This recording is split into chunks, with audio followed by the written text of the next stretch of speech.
Olá, a nossa edição semanal do Resumo da Semana está no ar. Vamos aos destaques do programa? O quadro Visão Acadêmica traz para a discussão o impeachment da presidente Dilma Rousseff, a produção da primeira temporada do programa Pílulas do Consumidor e o primeiro seminário de metodologias ativas.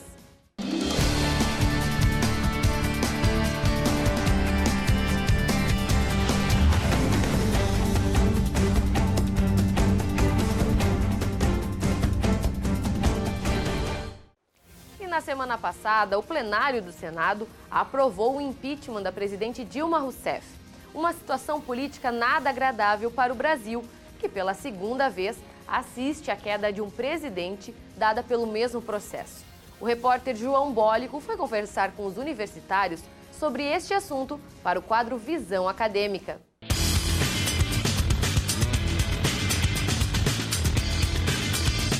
Impeachment. Processo instaurado com base em denúncia de crime de responsabilidade contra a alta autoridade do Poder Executivo e Judiciário, cuja sentença é da alçada do Poder Legislativo. O que aconteceu pela segunda vez com um presidente brasileiro. A primeira, em 1992, com Fernando Collor, e a segunda, agora com Dilma Rousseff. 31 de agosto de 2016, dia histórico, dia em que 61 senadores votaram a favor do afastamento definitivo de Dilma Rousseff, agora como presidente do Brasil, no governo Michel Temer. O impeachment de Dilma foi aprovado pelo plenário do Senado por 61 votos a 20. Ela foi condenada sob acusação de ter cometido crimes de responsabilidade fiscal, as chamadas pedaladas fiscais, no Plano Safra e os decretos que geraram gastos sem autorização do Congresso Nacional. Diante da atual situação política, a comunidade acadêmica expressou a opinião. Eu acho que foi positivo, pelo um monte de coisa que aconteceu e com provas, nada mais justo do que esse impeachment. A minha opinião é que pro futuro pode ser que aconteça uma melhora, mas no momento pode ser uma estabilização da economia. Mas acho que já deu um fluxo positivo pelo dólar, né? Então vamos esperar agora, passar esse cenário de turbulência, né? Para o futuro. Então acho que o futuro pode ser que seja positivo, mas isso aí a gente não sabe, né? Na questão do impeachment eu concordei, era necessário fazer o impeachment mesmo.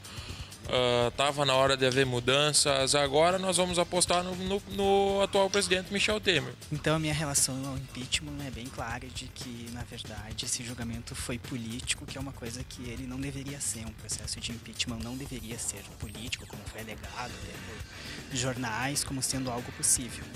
E por aquilo que a gente conhece do direito, de que deveria ter sido julgado o mérito, infelizmente isso não aconteceu. Então, na verdade, esse processo de impeachment foi bem complicado. Se não estava bem para o Brasil, vamos tentar a mudança que é o que todo mundo quer. Agora, com o novo presidente, para alguns o Brasil sonha com um futuro melhor. Outros esperam, por incrível que pareça, o pior. O que é certo é que a luta diária do brasileiro continua.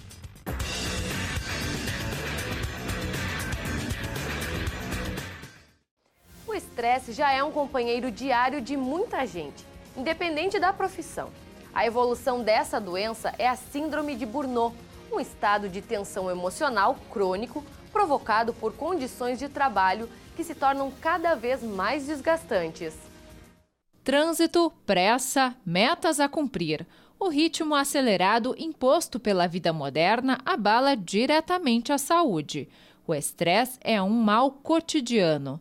E quando associado ao ambiente de trabalho... Umas cobranças, algumas coisas, tipo... pedir coisa muito em cima da hora. Muitas funções, às vezes, né, no dia, não é sempre, né, mas acumula muito, né? E por não conseguir cumprir todas elas, às vezes, né? Mas quando o estresse se torna crônico, estamos diante da síndrome de burnout, ou síndrome do esgotamento profissional. Uma doença caracterizada principalmente pela exaustão física e mental, mas que pode desencadear muitos outros sintomas. Olha, ultimamente eu tô comendo. Eu sempre como alguma coisa, né? Mas não tem, é a rotina do dia a dia. Os primeiros sintomas que aparecem são os gastrointestinais, né? A pessoa começa a ficar com dor de estômago, com diarreia, que são aqueles sintomas clássicos do estresse também, né? Esses sintomas podem ser cardiovasculares também, que a pessoa começa a apresentar palpitações, sensação de falta de ar, né? Sensação de opressão no peito. A síndrome é relacionada à sobrecarga de trabalho. Profissionais que lidam diretamente com pessoas são mais propensos a desenvolver a doença, como enfermeiros, médicos, professores e policiais. Essa sobrecarga pode ser física e pode ser psíquica também, que envolve um relacionamento conflituoso com as chefias, com os colegas, sobrecarga, muitas atividades para atender. Esse conjunto ele acaba desencadeando o terceiro traço, né, que é a baixa realização profissional, porque ele a gente não fica satisfeito com o resultado do trabalho que está fazendo. Para evitar o estresse crônico, é importante desacelerar. O yoga é uma prática que ajuda a viver melhor o momento presente. Denise conta que muitas pessoas que buscam as aulas relatam sofrer de estresse e ansiedade. 90% tem sintomas de estresse, né? Bastante aceleradas, né? Precisando dessa prática para desacelerar. Quando a gente oxigena bastante o sangue, o sistema nervoso parasimpático entra em ação. Isso faz desacelerar todo o sistema. Meditar, correr, caminhar, fazer qualquer exercício físico, manter laços sociais, mas também saber pensar em si próprio. Essas práticas contribuem para manter a saúde física e mental, mesmo quando a rotina de trabalho é desgastante. Na tarde de terça-feira, dia 6 de setembro, docentes da Universidade de Cruz Alta participaram do seminário de metodologias ativas. O evento está na primeira edição e foi promovido pelo Grupo de Estudos em Metodologias Ativas, o GEMA. A tarde de terça-feira foi de troca de conhecimento e experiências entre os professores da Universidade de Cruz Alta. O primeiro seminário de metodologias ativas trouxe para a roda de conversa as práticas já realizadas por alguns professores da instituição para estimular e inspirar os demais professores da universidade a usarem esse tipo de processo para qualificar ainda mais o ensino que é passado em sala de aula. Desenvolvemos um projeto piloto dentro da instituição para discutirmos os temas das metodologias ativas e práticas pedagógicas inovadoras. E assim fizemos. Então, ao longo desse semestre, a gente fez vários encontros que aconteciam nas segundas-feiras à tarde, de 15 em 15 dias, onde a partir de textos e da própria experiência de alguns colegas, nós fizemos a discussão e trabalhamos esses temas. Um dos professores que serviu como case e apresentou já as práticas que vêm sendo desenvolvidas na universidade foi o professor de agronomia, Maurício Pazini.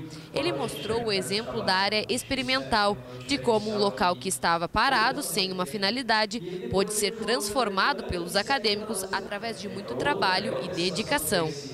E aqui o que tem? Tem 12 hectares de área de agricultura preparados, onde que a gente não investiu R$1 nesse de agricultura, quer dizer, só diesel, né? Investimos diesel, e toda a produção aqui é da universidade. Tudo que é produzido ali na universidade. Então ali começam as coisas. Talvez o acadêmico, ele vendo isso daqui, vendo isso transformando, ele passa a ter mais proatividade, ele passa a se motivar. Ele passa a se motivar com o curso dele, ele passa a vender o nosso curso para outros locais.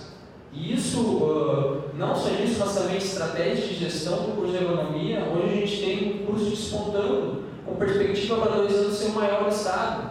Então isso não é brincadeira, isso é uma perspectiva a longo prazo que é fruto de uma aplicação de uma metodologia ativa, que talvez está relacionada com a área experimental. Só que a área experimental não é só aplicação de agronomia, né? É aplicação de N cursos. Só a gente tem que conhecer ela e saber explorar, saber a forma com que cada um pode explorar ela. Trabalhar as metodologias ativas tem como objetivo qualificar ainda mais os acadêmicos através do ensino passado para eles aqui na Unicruz e assim deixá-los mais preparados para os futuros desafios que o mercado de trabalho pode trazer. Nós já mostramos aqui no programa os primeiros meses da adaptação dos motoristas em relação à lei do farol baixo. Só que no dia 2 de setembro, a Justiça Federal de Brasília suspendeu a lei com a justificativa de que os condutores não podem ser penalizados pela falta de sinalização sobre a localização das rodovias. O Ministério das Cidades e o Denatran vão recorrer da decisão da Justiça que derrubou a obrigatoriedade do uso dos faróis em veículos durante o dia. A justificativa é de que esta suspensão não considera o bem coletivo e a segurança no trânsito. A Polícia Rodoviária Federal concorda e garante que os faróis acesos durante o dia já ajudaram a reduzir os acidentes. A reportagem que você vê a seguir é uma produção da TVE, parceira aqui do canal. A determinação da Justiça que dispensa o uso dos faróis durante o dia só vale para rodovias que não possuem sinalização avisando da necessidade. Ou seja, os faróis dos veículos devem permanecer ligados, inclusive durante o dia. No Rio Grande do Sul, a única rodovia que tem sinalização específica para o uso de faróis durante o dia é a Freeway. Nas demais rodovias, portanto, os motoristas não podem ser multados por isso. Mas, independente da sinalização, a Polícia Rodoviária Federal recomenda fortemente aos motoristas que continuem usando os faróis acesos durante o dia. O farol aceso, desde que a lei entrou em vigor, ajudou-nos a reduzir os acidentes graves durante o dia. Em torno de 20% menos mortes e acidentes graves, como atropelamentos ou colisões frontais, ocorreram nesse período. Ou seja, o farol está contribuindo, o farol aceso durante o dia, para essa redução significativa das mortes. A decisão da Justiça não altera as multas que já foram aplicadas.